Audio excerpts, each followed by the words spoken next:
కడపలో TDP MLA మాధవిరెడ్డికి వరుస షాకులు తగులుతున్నాయి. తాజాగా ఎమ్మెల్యే మాధవిరెడ్డికి వ్యతిరేకంగా టీడీపీ పార్టీ నేతలు, కార్యకర్తలు తిరుగుబాటు ఎగరేశారు. మాధవిరెడ్డి, ఆమె భర్త శ్రీనివాసులరెడ్డి ఒంటెద్దు పోకడపోతున్నారని తీవ్ర విమర్శలు చేశారు. టీడీపీ నగర కమిటీ ఎంపికల్లో తమకు ప్రాధాన్యత ఇవ్వట్లేదని పార్టీలోని ఓ వర్గం అసంతృప్తి వ్యక్తం చేస్తున్నారు.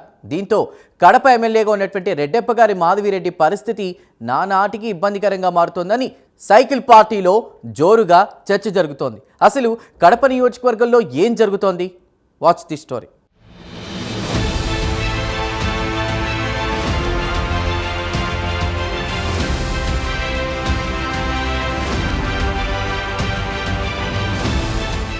మేడిపండు చూడు మేలిమయ్యుండు, పొట్టవిప్పి చూడ పురుగులుండు అన్న చందంగా కడప టీడీపీ పరిస్థితి తయారైంది. 1999 ఎన్నికల తర్వాత సుదీర్ఘ నిరీక్షణకు తెరదించుతూ 2024లో జరిగిన ఎన్నికల్లో కడప ఎమ్మెల్యేగా ఆర్ మాధవి గెలిచారు. ఈ గెలుపు కడప టీడీపీకి బూస్ట్గా మారుతుందనుకుంటే కొద్ది రోజులకే పార్టీలో విభేదాలు వచ్చాయి. ఇప్పుడు జిల్లాల్లో ఎక్కడా లేని విధంగా కడప అసెంబ్లీ నియోజకవర్గ పరిధిలో రచ్చరచ్చగా మారింది. సోషల్ మీడియాలో టీడీపీ శ్రేణులు పరస్పర పోస్టులు పెట్టుకుంటూ పెద్ద చర్చకే దారితీస్తున్నారు. ఈ నేపథ్యంలో కడప నగర కమిటీ ఎంపికపై మళ్లీ ఇప్పుడు అమరావతి నుంచి టీడీపీ శ్రేణులకు ఐవీఆర్ఎస్ కాల్ ద్వారా అభిప్రాయ సేకరణ కోరడం హాట్ టాపిక్ గా మారింది. ఇటీవల కడప నగర కమిటీని జిల్లా అధ్యక్షుడు ప్రకటించారు. ఇప్పుడు మళ్లీ నగర కమిటీపై అభిప్రాయం కోరుతూ కాల్స్ రావడం విశేషం.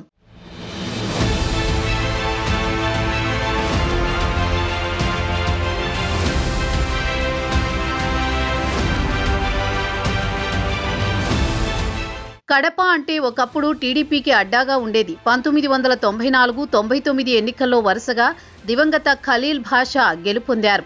ఈయన మంత్రిగా కూడా పనిచేశారు. తర్వాత 25 ఏళ్లు ఇక్కడ టీడీపీ గెలవలేదు.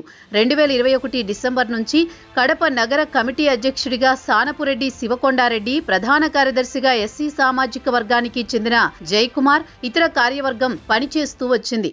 అప్పట్లో కడపలో జగన్ మేనియా ఎక్కువగా ఉండేది. అయినప్పటికీ రాష్ట్ర కమిటీ పిలుపు మేరకు శివకొండారెడ్డి ఆధ్వర్యంలో నిరసన కార్యక్రమాలు చేపడుతూ వచ్చారు. కరోనా సమయంలో రాష్ట్ర కమిటీ పిలుపు మేరకు దేవాలయాల పరిరక్షణ బాదుడే బాదుడు, ఇదేం కర్మ, అసెంబ్లీలో చంద్రబాబు సతీమణిని అవమానించడంతో గౌరవ సభ, బాబు ష్యూరిటీ, ఓటరు వెరిఫికేషన్, చంద్రబాబును జైల్లో పెట్టినప్పుడు దీక్షలు తదితర కార్యక్రమాలన్నీ నగర కమిటీ ఆధ్వర్యంలో చేపట్టారు.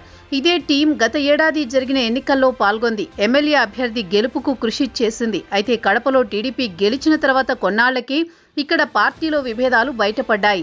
2 గ్రూపులుగా విడిపోయాయి.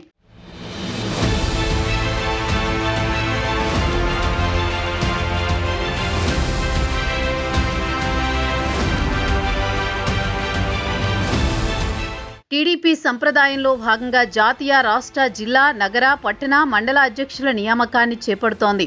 ఇందులో భాగంగా కడప నగర పాలక వర్గాన్ని ఎమ్మెల్యే మాధవి, జిల్లా అధ్యక్షుడు ఆర్ శ్రీనివాసరెడ్డి ఎంపిక చేసి రాష్ట్ర పార్టీకి పంపించారు. ఈ సిఫార్సుపై 20 రోజులు మాత్రమే టీడీపీ రాష్ట్ర కమిటీ ఐవీఆర్ఎస్ కాల్ ద్వారా సర్వే నిర్వహించింది. కడప నగర కమిటీలో సభ్యులుగా ఉన్న సుమారు 600 మందికి ఈ జాబితా పంపించి అప్రూవ్, రిజెక్ట్ ఆప్షన్ ఇచ్చింది. కడప కార్పొరేషన్లో మొత్తం 50 డివిజన్లు ఉన్నా 3 డివిజన్లు కమలాపురం నియోజకవర్గంలోని సీకెదిన్నె పరిధిలోకి వెళ్తాయి. 47 డివిజన్లు కడప పరిధికి వస్తాయి.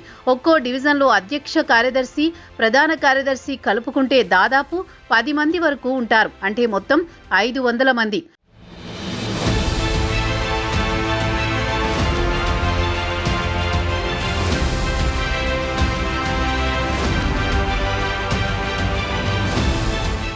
ఇక మాజీ కార్పొరేటర్లు, సీనియర్ టీడీపీ నేతలు కలుపుకుంటే కనీసం 400 మంది ఉంటారు. ఈ నేపథ్యంలో జిల్లా అధ్యక్షుడు, ఎమ్మెల్యే పంపిన నగర కమిటీ జాబితాను చాలా మంది వ్యతిరేకించారని టీడీపీలోని ఓ వర్గం చెబుతుండేది.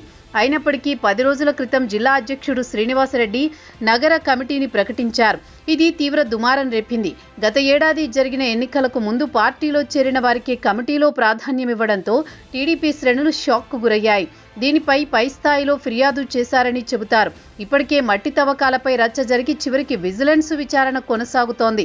ఈ నేపథ్యంలో టీడీపీ క్యాడరు వ్యతిరేకించిన కమిటీని నగర కమిటీగా నియమించడంపై ఓ వర్గం జీర్ణించుకోలేకపోయింది. వీరంతా రాష్ట్ర అధిష్టానానికి మరోసారి ఫిర్యాదు చేశారు. దీంతో మళ్లీ కడప నగర కమిటీపై అమరావతి నుంచి IVRS ద్వారా అభిప్రాయ సేకరణ కోరారు.